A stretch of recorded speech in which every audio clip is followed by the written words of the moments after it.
Good morning. My name is Renée Graton, and I'm speaking to you today from TVC 22. And that's the community television located in Clarence, Rockland. And we are here today to speak on climate action with Rebecca Cragg from Camellia Teas, a Zenscaping designer, and E.K. Benist, which is a new term for me, but you'll tell us more about that. And you're from Rockland, and Laura Peck from French Toast and Pain Perdu podcast. And as a French Canadian, I love that name. I want to hear more about it. You also have a bed and breakfast, an eco-friendly bed and breakfast, and you're also from the area, not a little bit further, Alexandria, but you're certainly in our Eastern Ontario region. And so I'm really happy to have you both here today to talk about climate action from a point of view of a citizen. And we're going to address the target of the 2030 agenda, which is improving education, awareness raising, human and institutional capacity on climate change mitigation, adaptation, impact reduction, and early warning. It's a mouthful, it's a big topic, but we'll start by focusing on improving education and awareness raising this morning, and from the perspective of citizens, concerned citizen. So ladies, why don't we start with you, Rebecca? Tell us more about yourself and your climate action and or interest in this mammoth topic. Thank you, and thank you for this wonderful opportunity to be here. I think it's so important to engage with people in different sectors. And Laura and I think probably what informs a lot of what we do is, having lived in France, my living in Japan, and having friends from Australia, we bring what we can to the local Eastern Ontario region because it informs quite a bit of our journey. So I know right here in Rockland, when I first moved here with my husband in 2020, it was just following the 2017 and 2019 floods. And water is a huge interest of mine. So as an educator working in the school systems, it was really important for me to educate children on the importance of using recycled materials for art. And I think Laura's got some materials that she does as well too. So whether it's working with the cleaning up of the ditches in the local Rockland area, there's a Facebook group that does that, or learning more from the mayor of Rockland and also the fire chief of Rockland about the flooding. We had flooding again in the area in 2023. It's been a really important thing to work with the local arborists as well, in terms of the derecho that happened, and working with Caroline Goulet, who's an arborist with South Nation, to find out more about what plants I can plant here. Because obviously coming from Ottawa or coming from Japan or a different area, the area of Rockland in this area is really quite different. So I placed a lot of my focus on how I can work with the native species, and especially including that in design, informed with different aspects. That's great. Yeah. That's wonderful. Thank you. Laura. So I'm Laura Peck. I was born in France, but I really was made in Canada, and I really got into more climate action when I moved to Canada for my sabbatical in 2010. I didn't take any winter clothes because we would find them in Canada, of course, and they would be comfortable and designed for that. I couldn't find any made in Canada. So I waited. Well, I bought something, of course, for my daughter and I. And my second initiative was in 2015 when I had to work on a project on water preservation. I read a lot, I researched, and I lost sleep for 3 weeks. That really triggered me to stop buying anything in plastic. And now this is what I do, of course at home, but also in the eco-friendly bed and breakfast that we started only 2 years ago. And it's a place that showcases that it is possible to live without plastic and with a lot of fun and with a lot of beautiful things around us. There's a lot of initiatives that I'm part of, but we'll talk about them later, I believe. I also chronicled a lot of topics in the Glengarry News. And when I arrived in the area in 2019, I knocked at the door of the newspaper and I said, well, would you like to have a new chronicle about Christmas, but not Christmas as usual, a kind of waste-free, worry-free Christmas? And Richard Mahoney told me, that sounds like a weird idea, but why not? So we started and we had that column running for 4 years. Educational, it's important to educate. It's easy to do so in sharing the actions, but also sharing stories, either in chronicles or podcast. And the podcast is one other example. And podcasts are becoming more and more popular. And you also talked about the newspaper, much like community television, are struggling as well. So is that still active? So unfortunately, the newspaper, the Glengarry News, printed, disappeared last fall. Much like many other local newspapers. It was very sad in the community because it was one of the only ways to connect people together and to the many events that were around. Yeah. So yes, it's important. And we're certainly, as a community television, we're certainly feeling that pinch as well in getting reliable information. Yeah. If I may add something, when we got your invitation to be part of this discussion, which I'm very grateful to, I was surprised that you referred to the Sustainable Development Goals, because not a lot of organizations, non-profit, even businesses, corporations, refer to them. I discovered them in 2015, and for me, it's really based on common sense, and it's such a guideline. It is. So thank you for having them. and maybe with that, I'll explain that I came to the community television world from the building industry, so very far from. And one of the things I was saying in my citizen advocacy and work was always how communication was a big part of the problem. Communication and education. Didn't matter where you went around the world, everybody was always saying the same thing.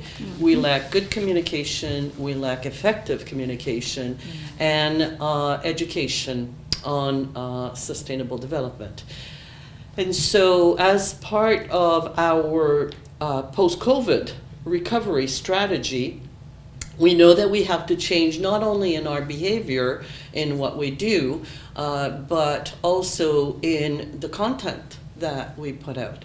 And with the 2030 agenda, which was part of, for context, part of the Paris Agreement on climate change, has 17 sustainable development goals, and out of those there's 167 targets. And I thought, surely for the next 4 years there's so many stories and there's hardly anything it doesn't touch. So I knew that we could have lots of content and integrate education into the community television platform that we have, that's been around since 1990. But if we, as community media, we also have a responsibility, to use our platform. So it's great that you saw that, and I also get that same comment from, we did a roundtable recently on Clean Energy Day. Yes, so that was another target, right? But often people see the target or the goal of climate change and they don't see themselves, because as individuals we feel very powerless on such a big topic. Yet there's a saying that's, never doubt that a small group of citizens can change the world. Very right? True. Very true. Yeah. And that's really what I'm hoping that today, we can talk more about, into how can we educate each other, because learning is lifelong. Education is just a way to do this, and to be interested in the matter, we have to raise awareness. And this is, what you both do. And maybe that's the segue to talk about what got you started. And you sort of talked about it, but when and more specifically, and maybe you can sort of introduce some of the things that got you started, what you do, what is Ikebenist, and tell us more about these things. Sure, it'd be my pleasure. I would say that what brought me especially to this effort, and it speaks very much to what a local group of citizens can do. So our family cottage was at Heaney Lake up in the Gatineau, and there was a fish farm, and it was polluting this particular lake, and the Citizen Association got together, worked with the Ministry of in the Environment in Quebec, and we were able to rehabilitate the lake over the course of 10 years. That was my first exposure to the importance of water, because as a child I'd grown up windsurfing and drinking literally right out of the lake. But then the algae bloom was terrible. And the other thing too was, especially for me, is water is so important. Zenscaping is often referred to as dry landscaping. So rather than using water to create a pond, we use stones to make it look like a pond. So we're not needing to use pumps, or we're not needing to filter water. So it creates this beautiful environment. But the other thing too, that Zenscaping, or ikebana, the art of Japanese flower arranging, is minimalism. Mm-hmm. So making do with what we have, and I'm sure Laura is going to be able to speak to that as well too, and recycling. So even, for example, a ceramic object that has been broken can be recycled and repaired, and this is done using gold, but also using tree sap. So the sumac tree, which is it's part of the Urushio family. It's mixed with the gold powder, and then it hardens. If you imagine how our indigenous canoes were made using pine gum sap, so it's very, very strong, or how even the ring that I'm wearing today, This one as well. amber, once it's a tree sap, once it hardens. So over time, any of these pottery pieces, so this is the art of kintsugi. This is a form of repair that I do right here in Rockland. So And what is it called? kin, which is gold, and sugi, which means joining together. Wow. So the art of the imperfect really is. Oh, I love that. The art of the imperfect. Yeah. And then also using ceramics. So when we had our surface well, was done by Luc Poupard, and as they were digging down 20 feet into the earth, and I saw this gorgeous clay, and as an artist, and you can see the sheen on this, and this is really just polished with a stone before it's fired, and I use found wood. So, and I create small pieces of jewelry so that a very, very small number of pieces can be fired for about 30 minutes to reduce CO2 emissions, obviously, and then just a small, tight burn to create beautiful elements of So art. I'm going to hold you there for Sure. a second. You actually think about these things when you're making your art, Yes. just I'm only going to fire this for 30 minutes because, Absolutely. so Yeah. you've got, how did you get to that point? Because from my experience, it's not one day switch goes on and you're completely converted. That's I true. know that for me, it's a long, long, long journey that started with working very closely with architects from the Ottawa Regional Society of Architects, and then developers and policymakers, and those interactions. And it was one day I was at a conference on a rating system, which is called Leadership in Energy and Environmental Design. And there was a phrase that one of the speakers said, which was, the construction industry consume and waste more resources than any other industry in the world.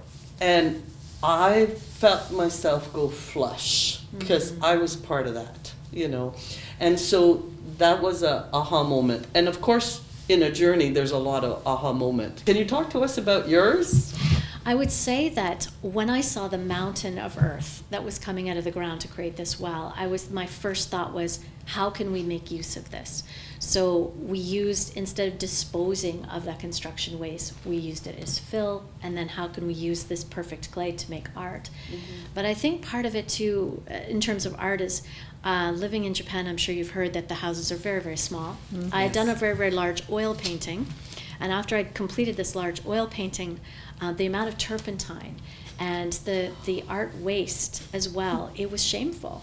And I thought, well, I can't keep making these oil paintings. So I transferred to Japanese brush painting, which uses rice paper and ink, which is very, very modest. So I can do 100 paintings in this area of space. And then I can recycle them as wrapping paper, or I can use them in different kinds of ways. So for me, it was really important to realize my own personal impact on my immediate environment. And also the same comes with watering. So and did you find that, it's a progressive thing? You learn more and more, like every day you learn something, and it impacts what you thought. I know for me it's I believe one thing from previous learning, and all of a sudden you meet somebody else. Well, I think the flood in 2023 taught me a lot, because we live right along the river. And there was some discussion of, you'll need to get sandbags. And then I thought, well, first of all that sand needs to be collected. Then I have to waste the sand by putting it into bags, which doesn't even stop the water. It stops the waves. So then I started to think, is there another way to do this? So once again, I worked with my contractor, and I said, perhaps we can use GA, which is gravel in the aggregate, to create sort of like almost a dam to break the impact of the water, which then eventually, and I'll use as little as possible, not as much as possible, but as little as possible. And just by doing a small berm, maybe about 6 inches tall, we were able to stop a great amount of water on our property, which even my adjacent neighbors were completely flooded. And just by making this small berm, and the local fire chief said, you should patent this idea. And I said, back to the point of education. My husband circulated, and he went around. We work with Sandra Mancini, who's in this local area for environmental reporting, to give her a sense of what was happening, and just really raising awareness through social media. So I think this is a big part of what we can do. That's fantastic, because there were so many stories covered during the flood. Yes. But not that one. Right. Well, and the big part was, I thought to myself, not only does the city of Rockland have to, and our taxpaying dollars have to fund these sandbags for those of us who live on the water by choice, we need to come up with our own solution. And that means planting plants that are going to absorb the water. So talking with South Nation Preservation Society, they're giving us lists of good plants to plant. But also just spreading the word and working with those community organizations, those governmental organizations. As citizens, it's our responsibility, I feel, to report to them what's happening so that they can make better choices. To tell our stories, yeah. So the other thing I was really happy about was we were able to save thousands of gallons in propane or gas, because the generators didn't need to be turned on. So I worked, pleadingly with Hydro One and also with the fire chief to say, of course we want your workers to be safe, but every hour we don't need to turn on generators to run sump pumps is helping the environment. So community advocacy, just my presence, being there on the behalf of my 9 neighbors who were not, it helped to kind of ease that, and we were able to go through the entire flood period, which was 3 weeks, without having our energy turned off. Rebecca, that's a great story. We need to share that one. What about you? What was your aha moment? I had several, but I like to build on the fact that you said I'm a responsible citizen, or I want to be a responsible citizen, and this is where we are not powerless. We are extremely powerful. We just have to have the mindset to protect what we have, what we love, and we all have things or places or people we love and we care for. This is the basic mindset, and then we have what we have around us, and there's a lot we can do. A couple of my aha moments came also because as immigrants we came with big plan, a little money, but money goes fast.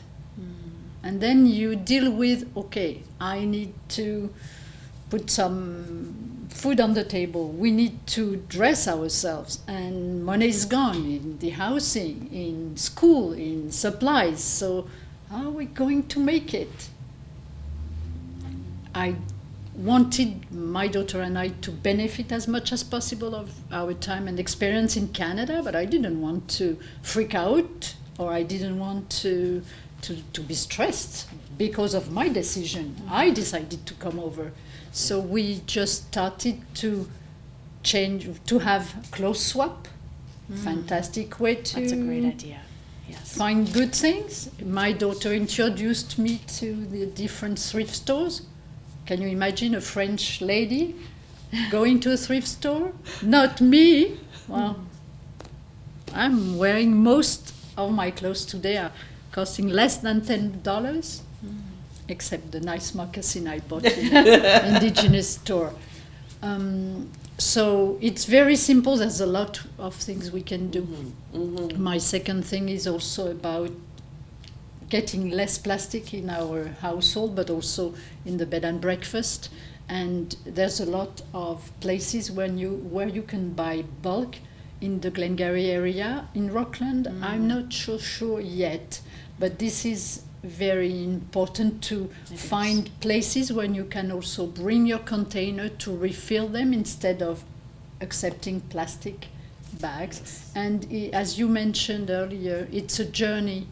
But once you've got your compass set, it's very easy for me not to think about plastic wrapped produce, especially where we are very blessed with the area we're living in. I came by the back roads and got lost, but I was surprised to see so many farms, homes with gardens. It's not like in Japan. We have the space, we have the soil. How can we use it better to grow vegetables or to buy it from the local farms around us? So. We're so fortunate that in Alexandria, as well as in Rockland and St. Isidore, there's Full Bellies, which is a wonderful way to shop for fresh fruit and vegetables and other products without using the plastic waste like you'd mentioned. And they go and they get materials that are maybe a little bit past prime, and then they bring them into the community. So that's a wonderful local initiative. And at a time where food is so expensive. Yes. Housing, everything is so expensive. So, using and sharing, these organizations and what they do as well. And I know that Stephanie Marcel, the Growing Green Festival, it's a wonderful experience to have the community garden in Rockland because it's working on food safety, but also education. And Vicky Duval of Tucker House has also done a one-year program teaching people how to grow their own fruits and vegetables using different types of... So that expertise in the community, I think, is wonderful to share. That's a really good point because in peri-urban areas, like, whether it be Orleans or our villages, like our towns of Rockland, that are exploding, growing at a ridiculous rate. And everybody has small yards and places that they could do, whether or not it's good planning, that's another question for another day. But, the houses that are built now, a lot of people will start gardening. They want to garden, but haven't been taught. We certainly didn't learn that in school. It's not something that is taught.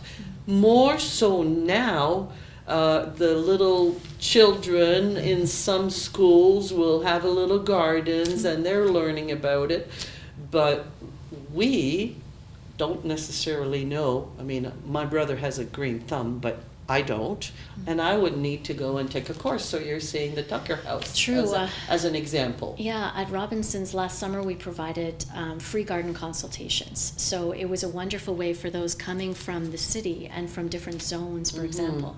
Because as you say, Clarence Rockland is exploding. It's gone... As are other villages. That's right. Every town, especially along the ones along the Highway 17, Wendover, Alfred, Hawkesbury, and then of course you got the 417, you know, which is like Casselman, St. Isidore, all of those. All of them are exploding. Yeah, so it's been wonderful to work with the citizens to steer them towards native species and to also help them understand, because people may have an aesthetic ideal, but they don't realize the time that it takes for something to grow, but also the benefit of planting certain things that will thrive in the local soil, because, and I'm sure Laura's experienced that too, growing things where you are. So it's important to work with the local. Maybe vegetables that are, you know, instead of flowers that are not edible and that sort of thing. And the right? soil too. Migrateur had, which is just on the 174, has wonderful soil, and they locally sort of make a kind of proprietary blend of their soil. And so I did an experiment planting tomatoes in that soil versus a typical topsoil with a bit of compost, and it was drastically different. But the other thing I did was I did some installation in the 2008 drought that we had in the Ottawa area. Many people lost their lawns and lots of shrubs, but using principles of zenscaping, which is essentially insulating the soil, the topsoil, protecting it with really outstanding landscape fabric with a nice insulation of stone, which is cooling, but also helps to collect the morning dew. I didn't lose a single plant. So I used the same facing the river, which is very, very windy. I put insulation, I put some stones, and then I grew kale, for example. And I never, almost ever had to water my water beds, my planting beds all summer long. I bet you're going to be very happy about that this coming summer, because with the fact that we didn't get the snow that we normally will, we're certainly we're getting the warnings already that it's going to be a challenging year in terms of water. And I think this is where we can look to Australia as well too, because it has the entire roof of an Australian house. They must harvest all the rainwater and create rainwater collection systems. So here in Rockland we can do the same thing right along but highways. It's not mandatory. Like, That's it's not right. part of the house building permit, process. And it is there. They mandate to get a building permit. You have to do that as well as plant native species. So that's part of the requirements. But we can do that here by using rain barrels and gravity-fed systems. And that's citizen action. Yes. That is individual citizen action. Very easy to do. Yes. Anything that you want to add to that? It's just when you mentioned communities and neighbors. It's the first thing you have to think about. Yes. Not only we are powerful, but we also have neighbors, family, friends, community to which we belong. So what are their concerns? What do they like doing? Yeah. It's easy to become... And sharing knowledge. Yeah. And sharing knowledge. We recently did at Carrefour de Formation pour l'Emploi in Alexandria, we did a bingo, des cadeaux, 0, which means what can we give for $0? And they came with 24 ideas. We can share knowledge, we can share skills. We can share gardening skills, we can share sewing skills. As you mentioned, we don't waste, we keep using or reusing. This was a beautiful tablecloth. It became a napkin, and the napkin became a bit torn out, so I just made a snack bag. And you hand sewed it too. Of course. That's and other things I really fell in love with is these old rugs that you find in historic house. I believe at the Tucker House they have maybe a couple of them. Yes. And when you keep the linens you're not using because they're too old, but you instead of discarding them, you just cut them into long strings, and then you braid them and you sew them. Yes. And it's a way to use and reuse things. It's really limited to your own imagination, as would Einstein say. You used a phrase earlier that I really like, is resetting your compass. You know, once your compass is set, that journey becomes easier. You know which direction you're going, because we're bombarded with information, and one day, and there's a lot of greenwashing, and for anybody watching us, the expression of greenwashing, it's I best explain as brainwashing, but in the context of marketing, of selling something and using the big topic of the environment, and there's so much of that going on. But when your compass is set, you learn more and more and more, and you become less apt to become, a victim of greenwashing, because you know what to look for, and you know how to think of the whole life cycle process, and, from extracting, for your well, and what does it become in the end, and what will happen to it when you don't want that necklace anymore, and so the long-term impacts, and so I love that phrase. I think I'm going to steal that from you. Thank you. Please do share it. Well, exactly. So let's talk about the local concerns, whether it be in Alexandria or in the rural region, because east of Ottawa, we're mainly up to the Quebec border. Certainly we have towns, whether it be Alexandria, Rockland, Hawkesbury, the bigger towns, Cornwall, but we're certainly in more of a rural region, so the local concerns and the impacts, so thinking about the health impacts, thinking about, the landfill impacts on our taxes, where would you say would be good places from your perspective where people can find out good information and beware of disinformation? What would be your thought on that? And maybe in the same context, key collaborations or what's missing in terms of collaboration. So what are your thoughts? Maybe we start with you on that. I would advise to go to your local library. That's a great suggestion. They have amazing books. Yes. For free. You can even sit, you can even organize book club or very focused discussion. I have a couple of books. This one is 10 years old, Demain. It's in French. It's also about a movie, and it describes experiences that have been led in different places in the world. They mention an organization in the north of France, and instead of closing down when they had to choose, they decided to become a co-op, and then all the employees rolled their sleeves up and took action. They organized a biodiversity corridor. They reused the rainwater to use in their toilet and places they needed water to clean. There are hundreds, thousands of experiences, successful experiences, books. So reading is one of them. This one is older. The New Green Christmas. I love it. It was written in 1990. Found it in Saint-Vincent-de-Paul. They have places, but the area is very rich in second-hand stores. So I encourage everyone to go hunting, and they find, and you'll find. Life without plastic is definitely one of my staples. It's also Vivre sans plastique. They've worked on the French version. It's an amazing book.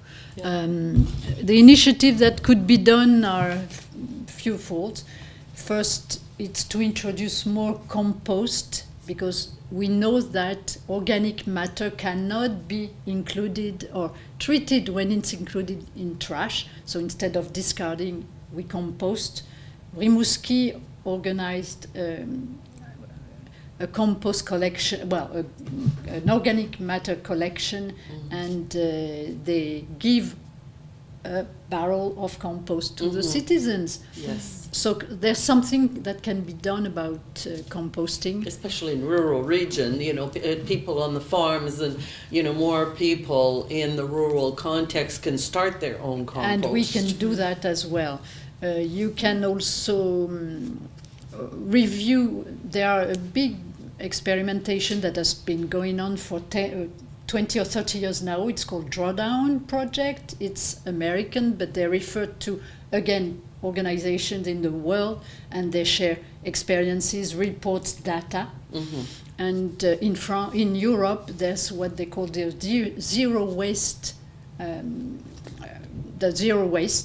cities organization, and again they share experiences, initiatives with all the data in all the languages you need. It's French, open English, data. It's open data. Yes. And it's really inspiring.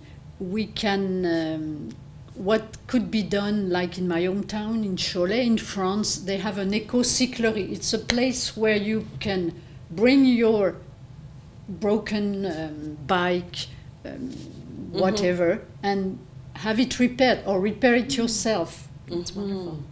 I truly believe that the different way to avoid discarding could lead to more jobs too. Oh, definitely. So it's something that would be very worth doing with municipalities and professionals. Yes. I also belong to Business Sisters. It's a network Yes, I know of it. business Yes, entrepreneurs. yes. You're part of that too. Yes, yeah. And this way we can test, create initiatives too. So Business Sisters is Prescott-Russell and Glengarry is covering those areas, so between the Ottawa River and the St. We Lawrence just River. did a roundtable talks, similar to this, but on the status, the situation of women in Prescott-Russell, and one of the participant to that roundtable was Business Sisters. Yeah, so yeah, for sure. And what about you? Well, I want to say everything that Laura was mentioning is I think curiosity. Curiosity is the key, because when we move to a new place and we're going to go through changes, there are many, many people around us, as you say, neighbors, that have a lot of information. Emma at the library here in Rockland has been an amazing resource. She'll pull all sorts of books on a theme, and so that's a fantastic resource, as you say. But I think also it's so easy as a citizen to maybe take a bit of a back seat and wait for things to be done for you. So when I moved here, I thought it's very important for me to go and belong to these other different groups. So I joined the Chamber of Commerce here in Rockland, joined the Business Sisters, go and attend, not on Facebook, but in person. Go and shake hands with your counselors, be in the room with people.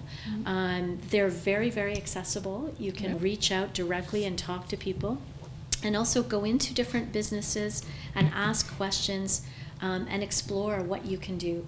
So whether it's from organizations like the South Nation that I mentioned earlier, or talking to the fire chief, like how can I make my building, my place safe, also talking to my electrician or plumber, and they have different approaches. So I think as citizens, start from the micro, your own home, what you can do. Yes. And Rockland also implemented a system with composting machines. Yes, So I for saw people, that. even if you don't have a rural property, you can, and some of our neighbors have one of those, and they're loving the use of that. So there's so many things we can do. Yeah, and you both said the same thing, sharing information with Absolutely. each other. Education is key. Yes. Yeah. Well, thank you both. Thank you. And so, people, whoever's watching this, if you like this conversation and you'd like to see more of them, make sure to support your community television. We're the only one left this side of Ottawa, and there's a lot happening that community television stations are literally dying everywhere. We're turning our boat around so that we bring more topics like this and more conversation and feature great people like you've both mentioned. So go to our website, contact us at info@tvc22.ca. And if you'd both like to share your website, we'll put them also on at the end. We certainly hope that you will help keep not just community television, but community media, because there's print media, there's nonprofit community radio. We've got Go FM, which is a partner with us, and CJRC that's trying to get going here in Rockland, and all kinds of people trying to do things with media to better communicate and the importance of this. So would you like to share where people can find information Sure. with you? Yeah, so you can find me on cameliatees.net, and it's a very simple way to get in touch. I do lots of different things, from painting to education or garden design. Thank you. And you can reach me out at laurasbnb.ca. I also, like Rebecca do a few less art than you do, but a few things. And it's a beautiful place where you can just stop and say hi and enjoy a walk around the fields. Well, thank you both. Thank you, Renee. Thank you. you.